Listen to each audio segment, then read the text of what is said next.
When two office pranksters set up their coworker on a blind date, they thought they'd created the perfect humiliation, pairing a struggling single father with a woman they deemed unworthy of love, all for their entertainment.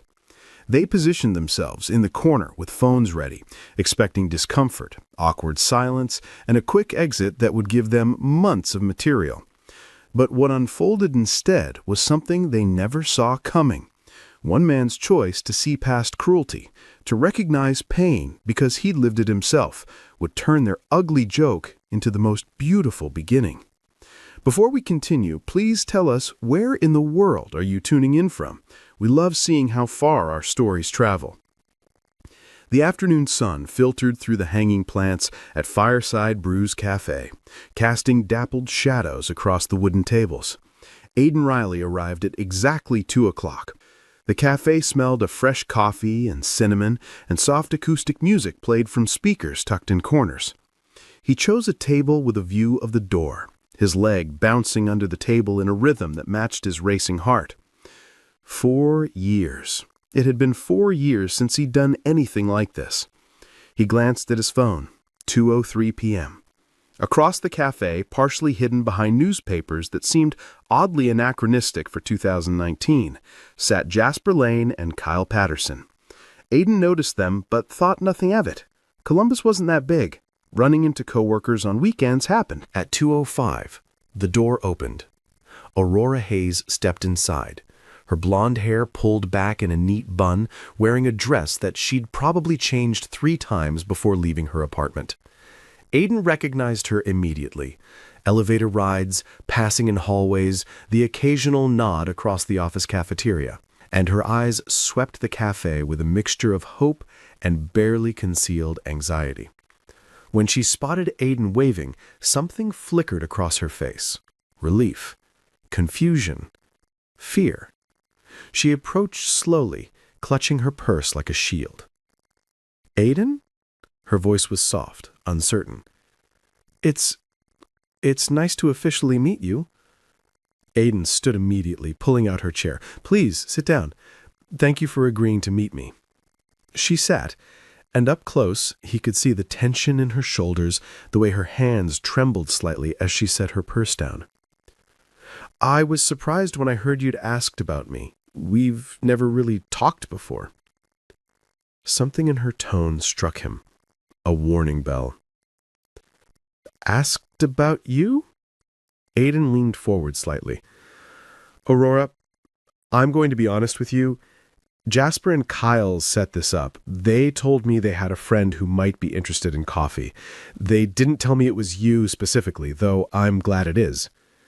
He watched the words land, watched understanding dawn in her eyes as she glanced toward the corner where Jasper and Kyle sat, phones angled just so. The blood drained from her face. "Oh," the word came out small, broken. "Oh, I see. They set this up as some kind of joke, didn't they?" Her eyes were filling with tears now, and her voice dropped to barely a whisper. "Because of how I look." In the corner, Jasper elbowed Kyle, his phone positioned to capture the moment. This was it. The money shot, the awkward rejection, the humiliation, the story they'd tell at happy hours for months. But Aidan felt something entirely different coursing through him. Not embarrassment, anger. White-hot protective anger, the cruelty of it, at the casual way some people turned others' vulnerabilities into entertainment. He'd been on the receiving end of judgment too many times not to recognize it. "Aurora." His voice was firm but gentle. "Please look at me." She did, tears threatening to spill over. "Those guys are idiots, and I'm sorry they put you in this position. But I want you to know something. When I agreed to this coffee date, I was terrified.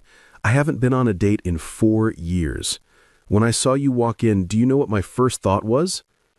She shook her head, a tear escaping down her cheek. "I thought, she has kind eyes." He let that sit for a moment. "And my second thought was, she looks like someone who'd be patient with a guy who has no idea what he's doing. And my third thought was, I really hope I didn't wear the wrong thing." A laugh bubbled through her tears, small but genuine. Aiden glanced toward the corner where Jasper and Kyle sat, then back to Aurora. His voice remained soft, but carried weight now. The kind of weight that comes from lived experience. I'm a single father to a 6-year-old daughter who is my entire world. 4 years ago, my wife walked out. Just left one morning with a note that said she couldn't do this anymore. The divorce papers came 3 months later, forwarded from California, where she'd moved for a career opportunity. Aurora's tears stopped, replaced by attention, by recognition of shared pain. When that happened, people made assumptions. Some thought I must have been a bad husband. Others assumed I couldn't possibly raise a little girl on my own. I'd overhear conversations at work. Poor guy, they'd say, like I was broken. Or worse, what did he do to make her leave? He paused, his jaw tight with the memory. So, I learned something important, Aurora.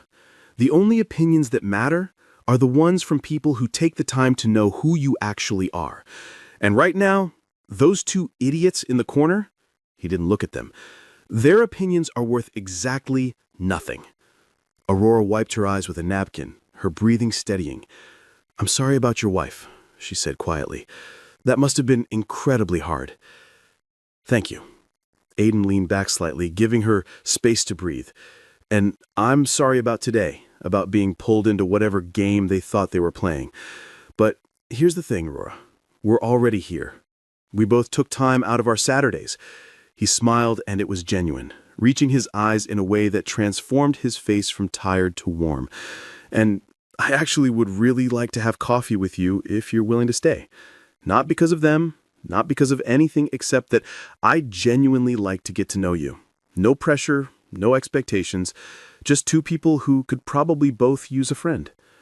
The cafe seemed to hold its breath. In the corner, Jasper's satisfied smirk had faded. This wasn't going according to plan. Kyle shifted uncomfortably, suddenly aware that other patrons were watching, that their phones and newspapers weren't as subtle as they'd thought. Aurora stared at Aiden for a long moment. He could see her weighing it. The risk of staying, of believing him, of opening herself up to potential hurt. But he could also see something else in her eyes. Hope.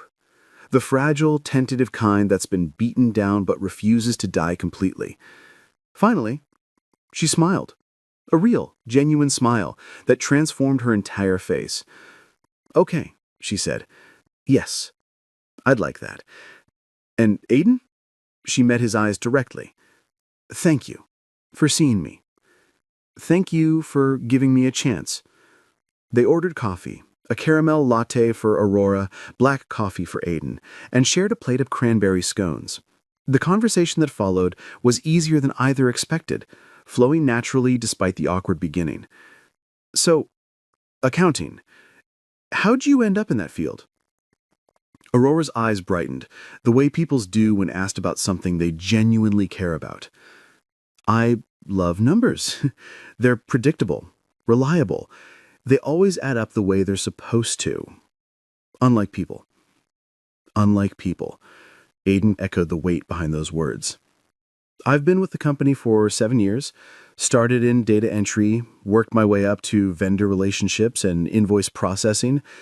It's not glamorous, but there's something satisfying about making everything balance, you know? About finding that one discrepancy and figuring out where it came from. Like solving a puzzle. Exactly. She leaned forward, animated now. Every month is a new puzzle. And when everything reconciles at the end, when all the numbers line up perfectly, it's this little moment of, I don't know, peace? Aiden found himself genuinely interested. What made you want to work with numbers in the first place? Aurora's smile turned slightly sad. In high school, I wasn't exactly popular. I spent a lot of time in the library, and I discovered I was really good at math. It was one thing I could control, one thing that didn't judge me based on how I looked.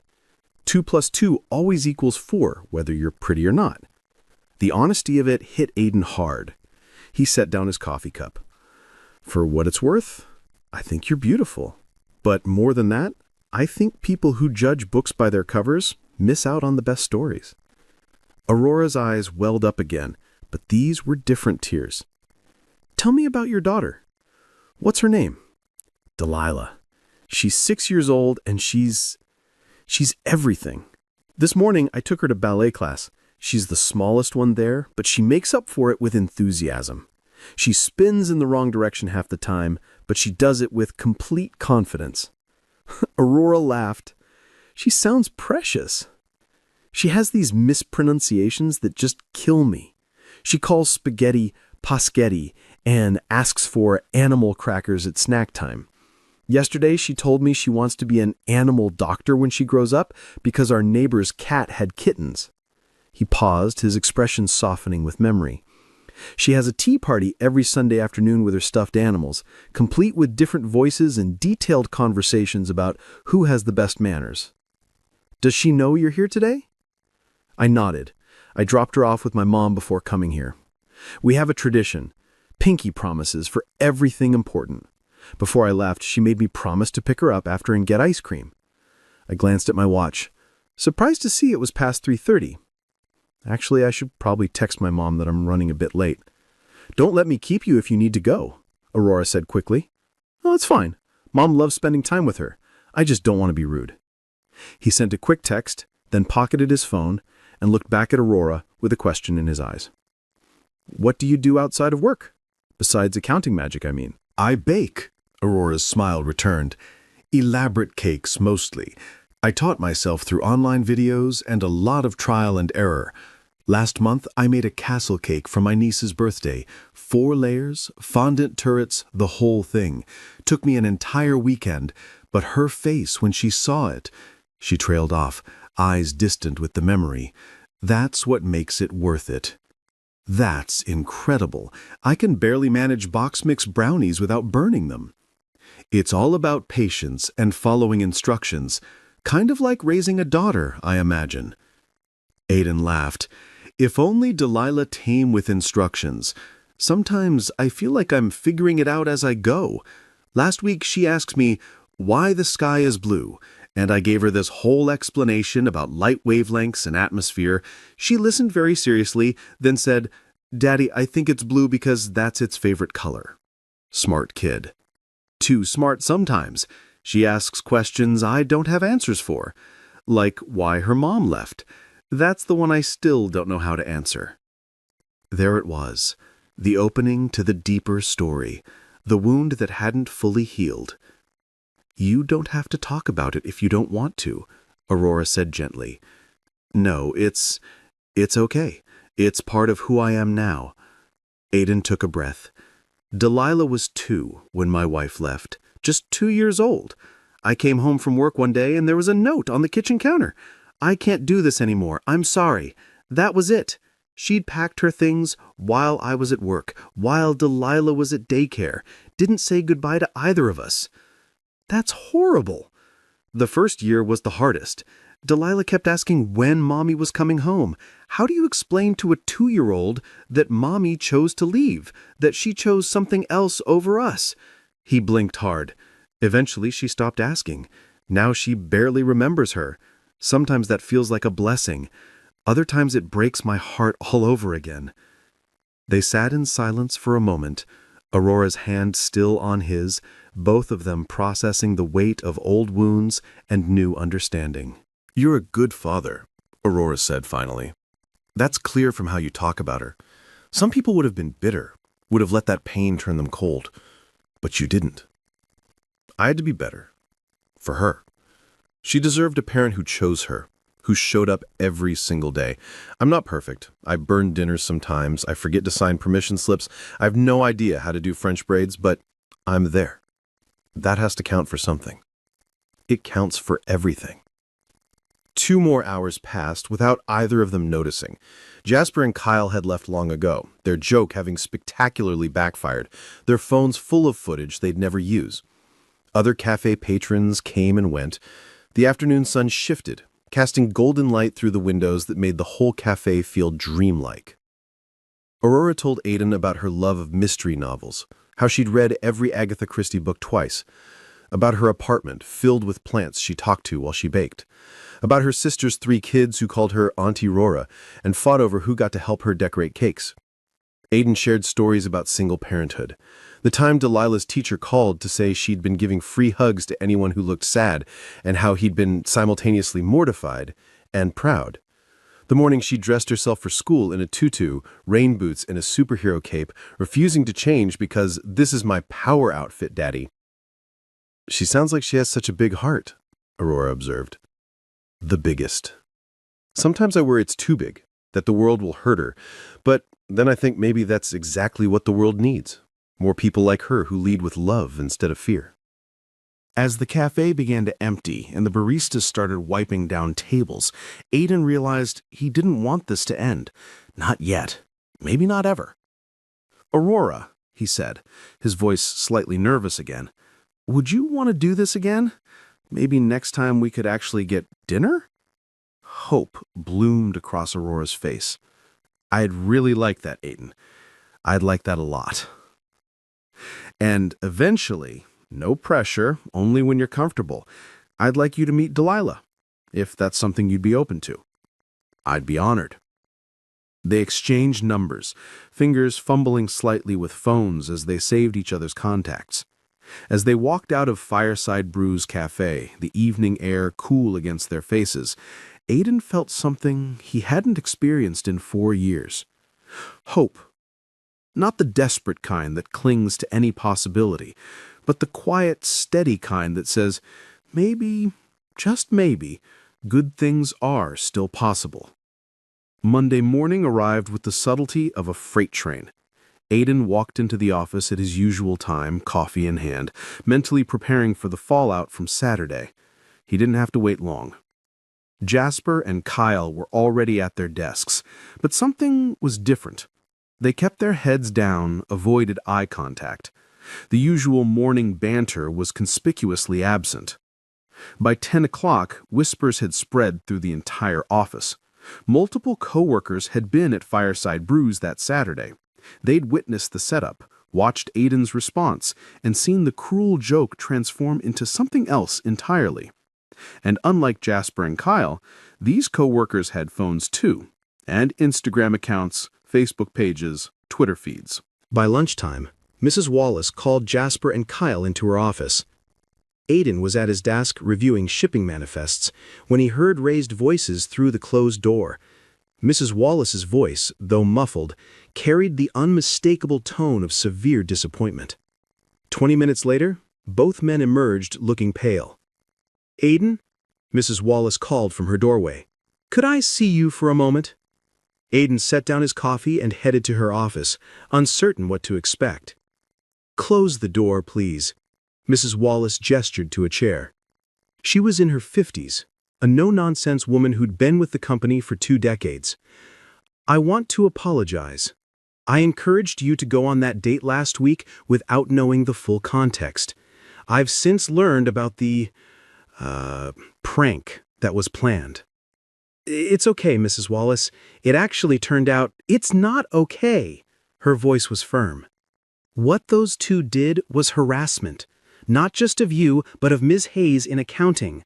I've spoken with HR, and effective immediately, both Jasper Lane and Kyle Patterson are being reassigned to different teams. They'll also be receiving formal warnings in their personnel files." Aiden wasn't sure what to say. "I appreciate that, but honestly, I'm not upset. If anything, I'm grateful. That date was the best thing that's happened to me in years." Mrs. Wallace's stern expression softened slightly. "I'm glad something good came from it, but that doesn't excuse their behavior. Sometimes the right thing happens despite people's worst intentions, not because of them." "That's actually a really good point. Now get back to work. Those manifests won't review themselves." 2 weeks later, Aiden and Aurora had their second date. This time, dinner at a small Italian restaurant downtown. And this time, Delilah came along. Aiden had been nervous about it, had spent an hour trying to explain to his 6-year-old daughter that Miss Aurora from Daddy's work was coming to dinner, and it was very important that Delilah be on her best behavior. Delilah had listened with solemn attention, then asked, "Is Miss Aurora your girlfriend?" "We're friends," Aiden had said carefully. Good friends, and I'd like you to meet her. Does she like Paschetti? I don't know, sweetheart. We'll have to ask her. Now, sitting in a corner booth at Mama Rosa's, Aiden watched as Aurora and Delilah met for the first time. Aurora had arrived early, looking nervous. Delilah had burst through the door in her typical fashion, backpack bouncing, pigtails slightly askew, chattering before she'd even reached the table. Miss Aurora, Daddy says you work with numbers and make really good cakes. I like cakes. Last birthday, I had a princess cake with pink flowers, but next birthday, I want a unicorn cake with rainbow colors and maybe glitter if that's okay. Aurora laughed, genuine and delighted. A unicorn cake sounds absolutely perfect. What's your favorite color for the main? Purple. No, wait, blue. No, actually, all the colors. All the colors it is. They ordered dinner. Paschetti for Delilah, chicken Alfredo for Aurora, lasagna for Aiden. And the conversation flowed naturally. Delilah regaled Aurora with stories from ballet class, complete with detailed demonstrations of her twirls that nearly knocked over a water glass. She explained her theory about why grass is green, because it would be silly if it was polka dots. She asked Aurora 16 questions in rapid succession about baking, listening to each answer with rapt attention. And then, Miss Aurora, Delilah said seriously, her eyes wide and earnest, I did a twirl and my tutu went whoosh, and everyone clapped, even though I bumped into Lily a little bit, but it was an accident. Aurora leaned in, matching Delilah's serious expression. Was Lily okay? Oh, yes, she laughed. We're friends. Sometimes friends bump into each other, and that's okay. That's very wise, Delilah. Aiden watched them interact, his heart doing something complicated in his chest. Aurora engaged with Delilah completely, never patronizing, never dismissive. She asked follow-up questions. She laughed at Delilah's jokes. She listened, really listened, in a way that made her daughter beam with importance. After dinner, while Delilah excused herself to use the bathroom with a nearby server keeping an eye out, Aurora turned to Aiden. She's wonderful, absolutely wonderful. She likes you, I can tell. How can you tell? She's already planning your next conversation. That's her tell. When she likes someone, she starts making plans. He smiled. Also, she hasn't mentioned her mom once. Usually when she meets new women, she gets quiet. But with you, she's just herself. That's the best compliment I could receive. 3 months into dating, Aurora came to Delilah's dance recital. She sat in the audience between Aiden and his mother, Carol, watching his 6-year-olds in pink tutus perform to Somewhere Over the Rainbow. Delilah was in the second row, her honey-brown pigtails bouncing as she executed her routine. She nailed every step until the final arabesque when she wobbled slightly, but recovered with such determination that the audience couldn't help but applaud. Aurora cheered the loudest. She was on her feet before the music even ended, clapping so hard her hands turned red. Afterwards, Delilah ran to them, her face flushed with excitement. Did you see my jumps and my twirl? You were magnificent, Aiden said. Magnificent, Delilah repeated carefully, practicing the big word. That means absolutely wonderful, Aurora added, kneeling to Delilah's height. You worked so hard and it showed. I'm so proud of you.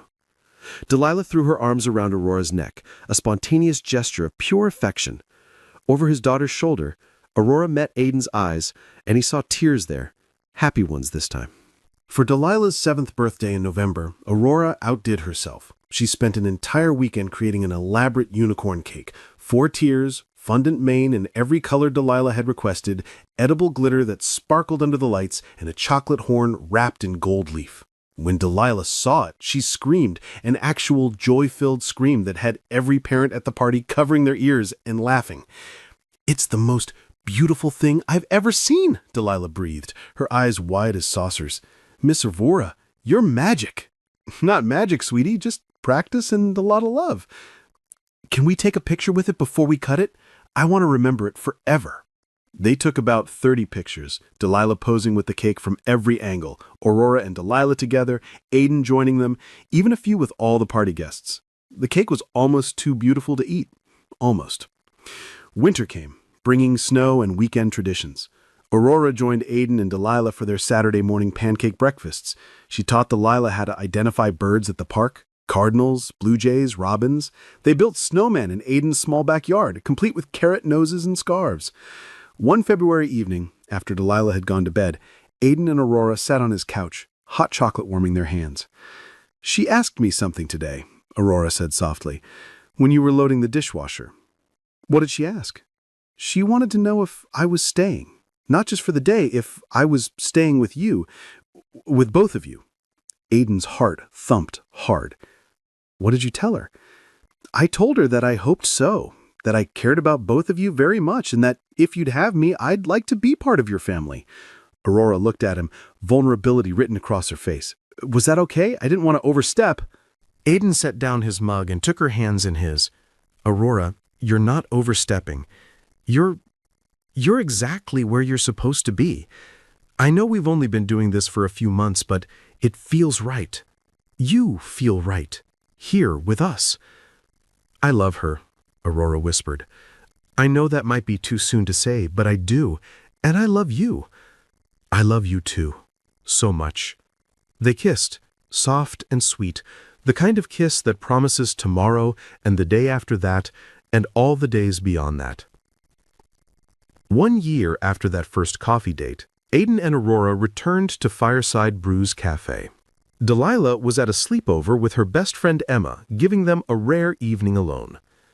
They sat at the same table where they'd met, ordered the same drinks, caramel latte and black coffee, and shared a plate of cranberry scones.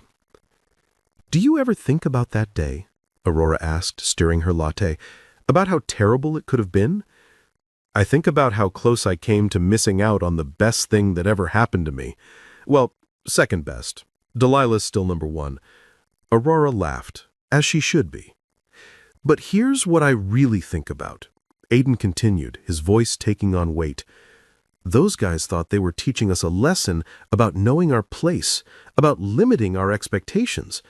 They wanted to prove that people like you and me should stay in our lanes, accept the cruelty of the world as inevitable. But what they actually did was give two people who deserved happiness a chance to find it." He reached across the table, taking her hand. "They thought they were exposing something ugly. Instead, they revealed something beautiful. They revealed that kindness is stronger than cruelty, that choosing to see someone, really see them, can change everything." Aurora squeezed his hand, tears welling in her eyes, but these were tears of joy, not pain. "You know what Delilah told me yesterday?" "What?" "She said, 'Miss Aurora, you're not my daddy's girlfriend anymore. You're my bonus mommy.' She learned that term from a book at school about different kinds of families." Aiden felt his own eyes water. "What did you say?" "I told her that was the greatest honor anyone had ever given me. Because it's true, Aiden. She's my bonus daughter. You're both my family now. The family I never thought I'd have. Will you marry me?" The question came out before Aiden had fully planned it, spontaneous and raw and absolutely right. He hadn't brought a ring, hadn't prepared a speech, but sitting in this cafe where everything began, with the woman who'd changed his and his daughter's lives, it felt like the only question that mattered. Aurora's tears spilled over. Yes, yes, absolutely yes. They kissed across the table, both of them crying now, both of them laughing, both of them aware that other cafe patrons were watching and probably wondering what had just happened. When they finally pulled apart, Aurora wiped her eyes and smiled. "We should probably call Delilah. She'll want to know. She's going to lose her mind, in the best way." Aiden pulled out his phone and dialed. Emma's mom answered, then passed the phone to Delilah. "Daddy, is everything okay? Did you eat good dinner?" "Everything's perfect, sweetheart. Miss Aurora and I have some news. We want to tell you together, okay?"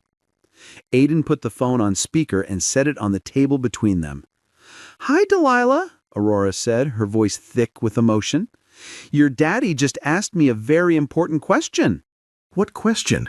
Delilah's voice rose with excitement. "Was it about cake? Is he going to make you another cake?" They both laughed. "Not about cake, honey. He asked me to marry him, to be part of your family officially. Silence on the other end. Then, does that mean you'll live with us? Forever and ever? If that's okay with you, Aurora said gently. I know it's a big change. Are you kidding? That's the best news ever. Emma, guess what? My bonus mommy is going to be my real mommy too. Well, my other real mommy. I have the most mommies of anyone. They could hear Emma shrieking in the background, Delilah's excited chatter continuing in a rush of words. Finally, Emma's mom came back on. I take it congratulations are in order. They are, Aiden confirmed. Thank you for watching her tonight. Our pleasure, though I should warn you, they're both so hyped up now, I doubt either of them will sleep. After they hung up, Aiden and Aurora sat in comfortable silence watching the river flow past through the cafe windows. The sun was setting, painting the sky in shades of orange and pink. You know, Aurora said softly, a year ago, I walked through that door expecting humiliation, expecting to be the punchline of someone's cruel joke. And instead, I found home.